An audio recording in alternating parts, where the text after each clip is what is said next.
চলে আসলাম সামন্তা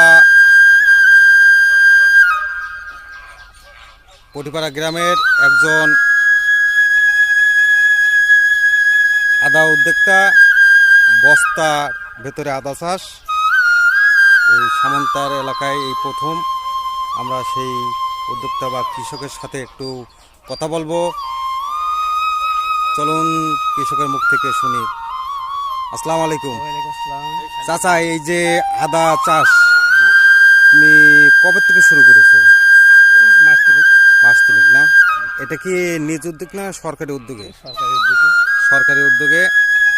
দেখুন এই যে সরকারি উদ্যোগে একটা বোর্ড আছে এখানে। আপনার আদা সুন্দরভাবে বস্তায় কীভাবে প্যাকেটজাত করে আদা চাষ হচ্ছে এই প্রথম সামন্তার এলাকায়